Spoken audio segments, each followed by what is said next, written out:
line up for the celebrations? Okay. Thank you, Edna. Good evening, viewers.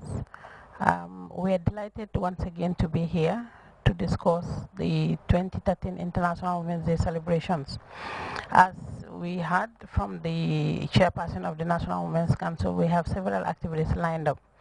Because Edna, as you know, the objective of celebrating International Women's Day is really just to celebrate our achievements. I think we have come a long way, although we still have some challenges, but we have come a long way.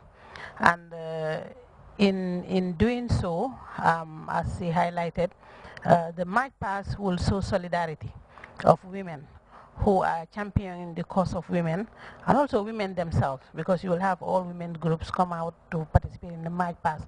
Women in institutions, women both public and private sector, as you see.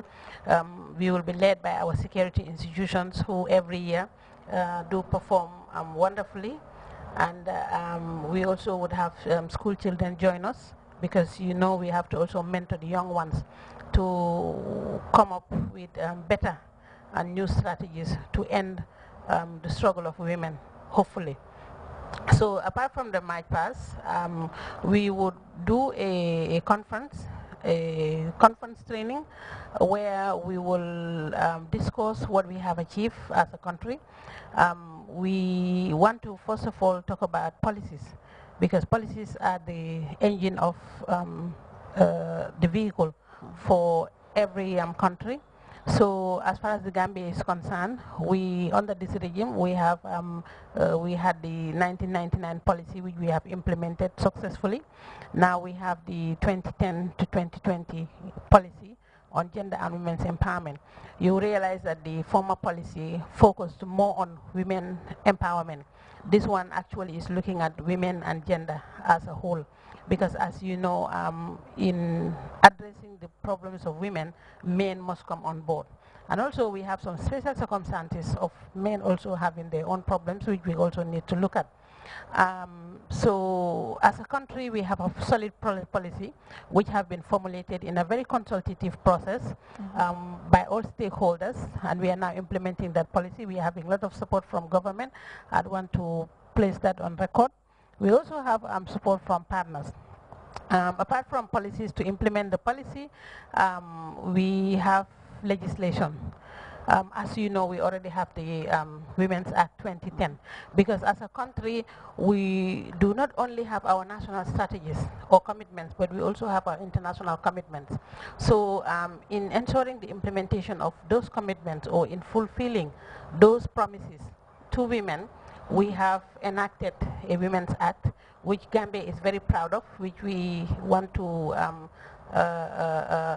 show our appreciation to our head of state, Her Excellency the Vice President, the National Assembly, and all stakeholders, because it has really placed Gambia at a high platform at the international level. We also have 2 draft bills on domestic violence and sexual harassment, which we are hoping to be passed by the National Assembly before end of year, before the celebrations actually. And if we have that, then Edna, we would say, I may not give numbers, but we would have achieved a lot as far as putting in place proper policies and legislations are concerned.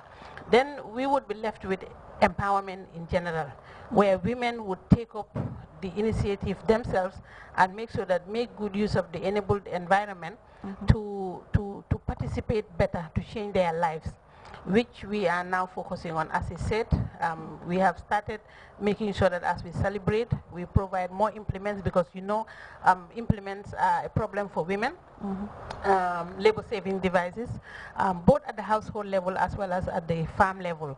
So we will be providing that, and we are calling on all stakeholders, all partners to support this year's initiative, because we are dealing with West Coast, and in West Coast we have 9 regions, 9 districts, and we want to make sure that in all those districts we provide them with both household and farm implements. We also want to make sure that we support them at garden level, because we know that a majority of Gambian women, if we talk about empowerment, the most element of empowerment most important element of empowerment is economic empowerment. And we know that the main source of income for women in this country, or a majority of women, is in the farming sector.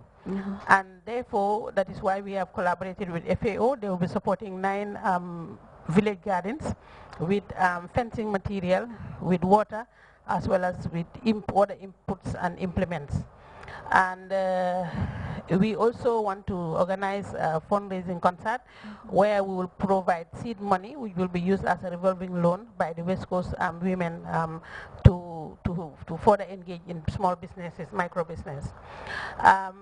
We also have developed a 10-year economic empowerment plan as a country, which the Gambia women have championed themselves, because it is time that we come up with better and new strategies to empower the majority. Because we cannot talk about economic empowerment, we cannot talk about empowerment if people are not economically empowered. If we cannot talk about gender equality or equity if people are not empowered. So therefore we decided that we are going to look at women in their own constituencies. For example, the farming community. You will realize that in Gambia, a majority of the farmers dominate, female farmers dominate the horticulture sector. So we are trying to see how best we can mechanize, commercialize that sector for them, so that they're able to make more for the household as well as sell for income, so that they are able to improve their living conditions. We also want to invest in business so that women can better engage in the business sector, whereas produce, import, as well sell and make profit. So these are the 2 elements of the 10-year economic empowerment program of Gambian women, which we will detail later in our upcoming sensitization program. So these are some of the planned activities. But we are calling on all the women organizations to start their preparations. We usually write to institutions to provide support to their female staff to participate in the form of providing them with transport, with feeding, with other logistics, so that they can celebrate. This year is not very far away. It's in Birkama, inshallah. And then we also want to take this opportunity to thank the head of the institutions, both government and private sector, because they've been supporting the female staff to participate effectively in this organization. We also want to thank God for making the previous program successful, and we also pray to God the Almighty to guide us through this planned program through the blessings of Muhammad, as well as we also want to thank His Excellency the President, because he always provides support to us,